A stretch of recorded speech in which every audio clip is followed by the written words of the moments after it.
This offseason, there has been a lot of talk about the Browns' offense, and rightfully so.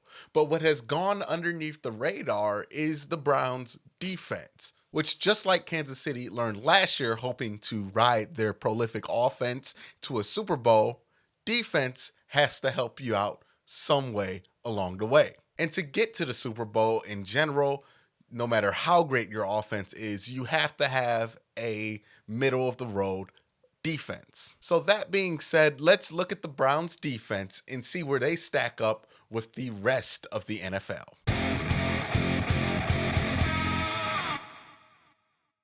So first, we're going to look at where the Browns defense was last year and where they need to improve going into this season. So last year, the Browns gave up a lot of yards. They ranked 25th in passing yards allowed, behind Oakland, but ahead of a team like Kansas City. On the ground, they were even worse. They gave up about 135 yards a game on the ground. That is ridiculous. That is one of the worst averages in the NFL all year. And if you're a Browns fan who watched all of last season, it is one of the few things that were painful about the season was watching this team attempt to stop the run, especially in Baltimore, the last game of the year, where Lamar Jackson and Kenneth Dixon torched the Browns defense. The Browns also gave up the second most rushing touchdowns, which killed them because while they have a pretty decent secondary that does really well in defending in the red zone and preventing touchdown passes, that unit only gave up 21 passing touchdowns, which was actually third best in the NFL. It didn't matter because if you were within 20 yards to the end zone, you could just run the ball for 20 yards and score against the Browns last year, especially if you had somebody who could run up the middle. The Browns just couldn't stop the run up the middle at all last year. Last year, they ranked 21st in sacks, getting only 37. Myles Garrett made up 13 and a half of those, so he carried the load, so to speak. And he just didn't get very much help from his other end rusher, who we'll get to later. But where were the Browns successful defensively last year? And when I read these numbers, it's going to make a lot of sense that Greg Williams was the head coach essentially of this defense for most of the year, because these numbers are kind of Greg Williams numbers personified. The Browns ranked number 1 in forced fumbles, getting 14. They ranked 5th in the NFL in getting interceptions, getting 17 interceptions. And they had 31 total takeaways, which ranked 3rd in the NFL. Very impressive, but very, very Greg Williams. For better or worse, it's Greg Williams. Because those numbers, good and bad, are a direct result of the philosophy of Greg Williams. He's aggressive, he's a risk taker, and he doesn't mind his players taking those risks. So the positive you get of that is that his players do take more risk, and you do get more turnovers, especially forced fumbles. Since they're taking those risks when they're tackling the player to try to pop the ball out, they're able to pop the ball out more. Now, the negative to the aggressiveness of a Greg Williams philosophy is that they're taking those risks to pop the ball out instead of securing a tackle. They're taking those risks to try to get an interception rather than contain a play so it doesn't become a big play. They're taking those risks and blitzing everybody and risking a play action or a draw play to cost you many, many yards.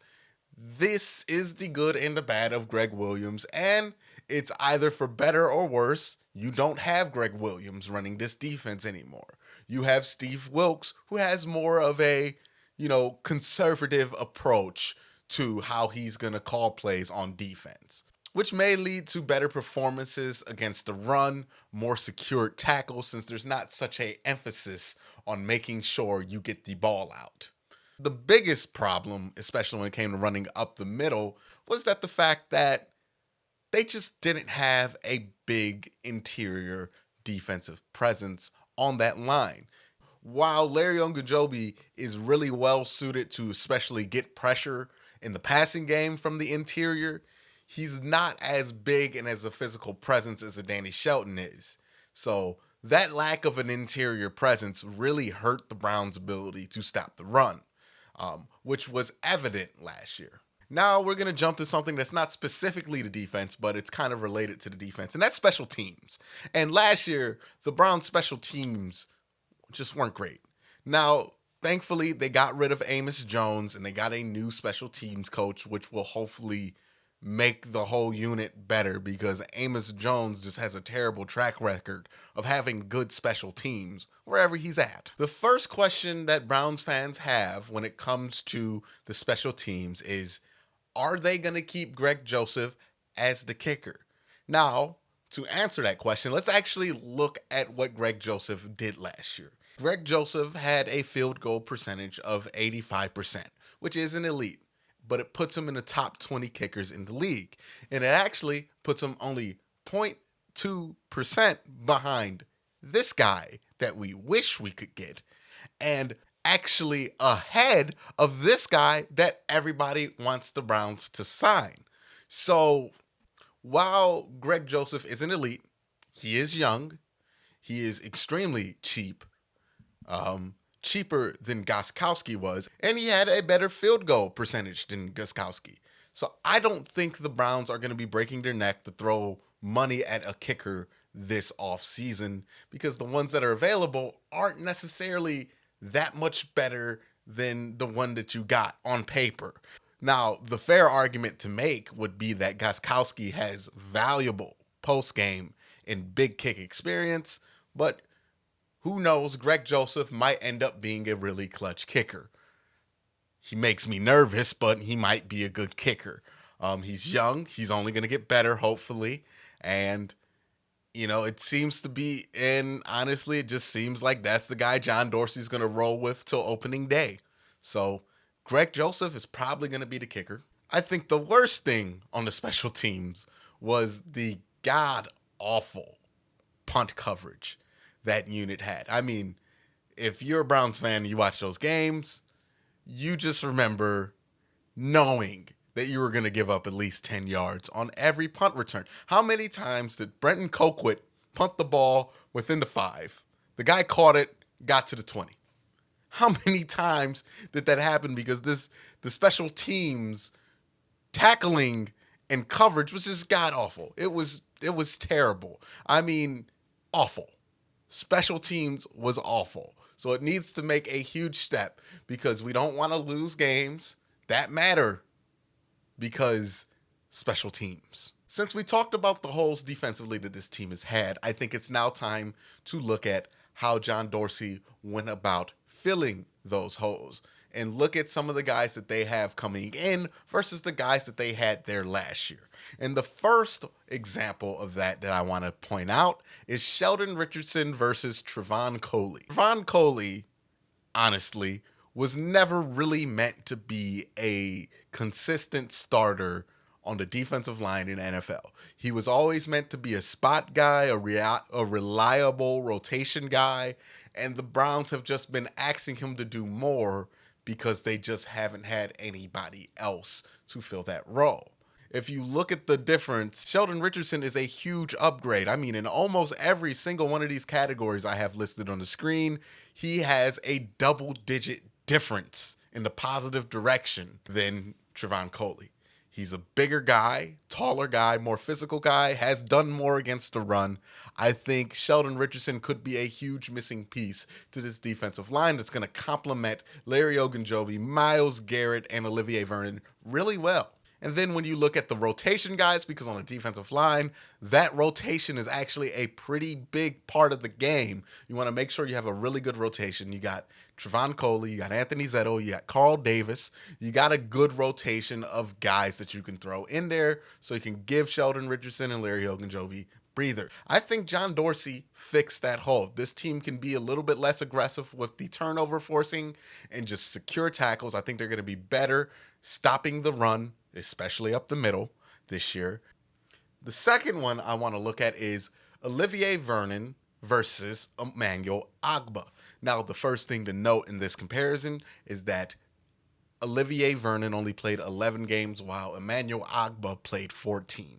So that being said, they almost had the same amount of solo tackles. Olivier Vernon has more than double of Emmanuel Agba's sack output with 7. And you also have to keep in mind that Olivier Vernon is the Giants' primary pass rusher.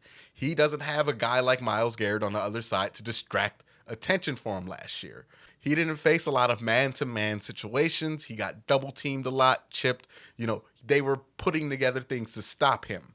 So his numbers are even more impressive when you look at its less games. He had more attention focused on him, and he was able to do more and be a more productive player. So he is obviously an upgrade to Emmanuel Agba, who underperformed for a second year in a row.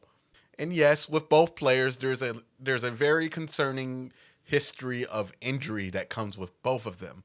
But if they're both healthy, you know what you're going to get, which is positive with Olivier Vernon, while as it comes with Emmanuel Agba, he's kind of a mixed bag. So good decision there by John Dorsey to fix that. And I think the Browns will be able to generate a lot of pressure with just their front four. And then we have to look at the biggest defensive piece that they lost this offseason. Now, it came with the addition of Odell Beckham, but nonetheless, they gave up their starting strong safety, Jabril Peppers, and they don't really have anybody to specifically replace him for that right now.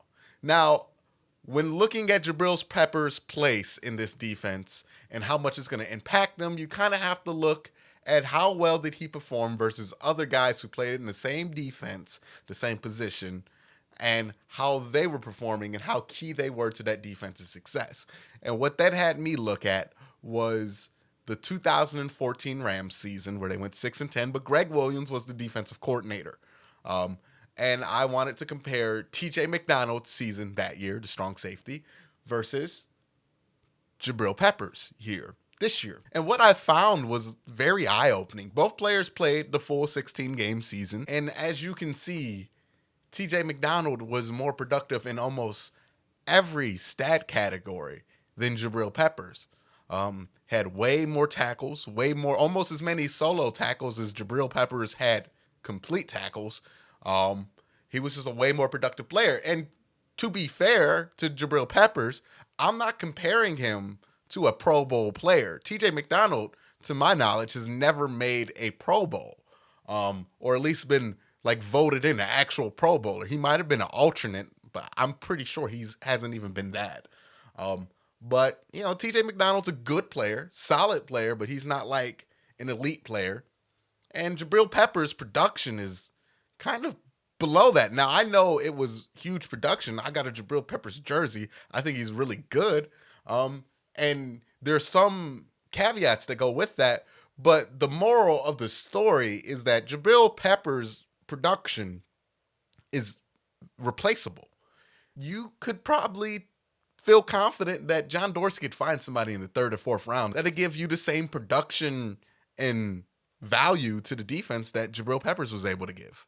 Now, all that being said, where does this defense stand? Well, they made needed and unquestionable upgrades to their defensive line, which was huge for the Browns. They ideally would be able to make more pressure with their front four, cutting their reliance on extravagant and risky blitz packages.